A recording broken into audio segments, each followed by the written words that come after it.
Let the games begin. In 3, 2. Welcome to the Portal 2 cast, the only show dedicated to celebrating my birthday. That's right. Today I am 33 years old and happy to be building Portal 2 puzzles on my birthday. Today is Tuesday Tips, where I offer tips and tricks for mapping puzzles in the Puzzle Maker. Today I'm going to show you 8 uses for light bridges, in keeping with our Monday Madness theme for this week, some of which will be familiar to you, others you may not have thought of before. Light bridges are one of my favorite elements. They're very versatile. I did read an article once that said don't use the light bridge where an excursion funnel will do, and maybe that's true, but they just remain one of my favorite elements no matter how many times I play with excursion funnels, which of course can do a little bit more by bringing you things even if you're not there, or sending you around the chamber.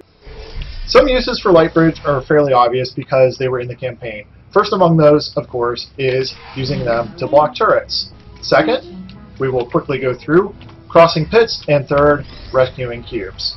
Now, the fourth use of light bridges is where this starts to get interesting, and I'm going to show you how to use a light bridge to gain elevation using an angled panel. If you saw this week's Monday Madness, you saw our second place test actually featured this use of light bridges fairly heavily. So I have an angled panel over there, indicated by the lights, and a light bridge up here, and you'll notice this space up there, I've used lighting to give you a sense of depth, otherwise it would be easy to miss that alcove up there. So just pay attention to that when you're building a puzzle. You don't want your players to miss something just because they walk by and assume that it's all dark up there. So using this angled panel here, now we can take our light bridge and angle it up that way. And now, with no portal walls over here, and no way for the light bridge itself to give you access, you can nevertheless use the light bridge to access this part of the level up here.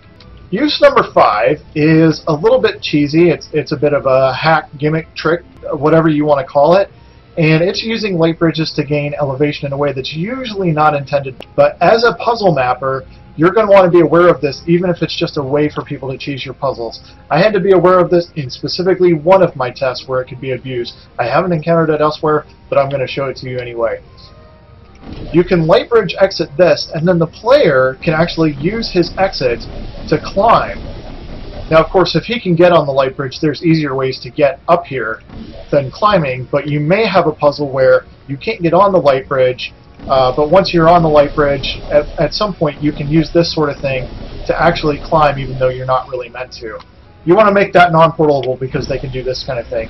Another way to block the player, if you actually want part of the wall to be portalable, is to stop it with a light, because you can see I cannot climb any higher than that light using this method. The 6th use for light bridges is providing a new surface for gel. So you can see over here that I have no way to cross this pit conventionally. A clever flinger would probably create a vertical fling here, but that's not the point. You can't get up there because the laser field will kill you as soon as you fall out. So you have gel here that just falls uselessly into the water. But what you can do is take a light bridge and put it over that way, and you can actually gel light bridges with red and blue gel. You'll find uses for both. And in this instance here, you have a pit where the light bridge itself does not permit the player to cross, but the light bridge plus the gel provides the player with clear access across the goal. The 7th use for light bridges is flinging where it is otherwise impossible.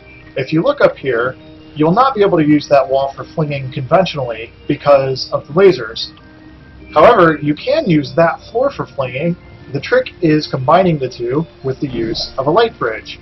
So if you see here, now I can gain elevation over my floor, and I have access to portal into my wall, and I can fling into a new room. And an 8th use for light bridges is providing a new surface for redirection cubes, which happens to be my personal favorite.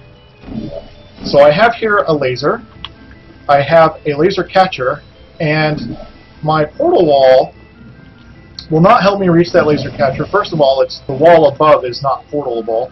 Second, I can't portal the laser, And third, my level down here does not permit me to reach the laser catcher. It's possible that a clever player might find some sort of angle like this to reach the laser catcher, so be aware of that. But if you have play tested sufficiently, you will have blocked conventional means for the player to access the laser catcher. And so what you're going to have to do is actually use the light bridge in your solution. So what I'm going to do first is gain access to the bridge. So now in what was previously midair, you have a perfectly good surface to fire your laser into the laser catcher, and in this particular case, open the exit. I hope you've enjoyed this. Thanks as always for watching, and of course, thanks to everybody for mapping.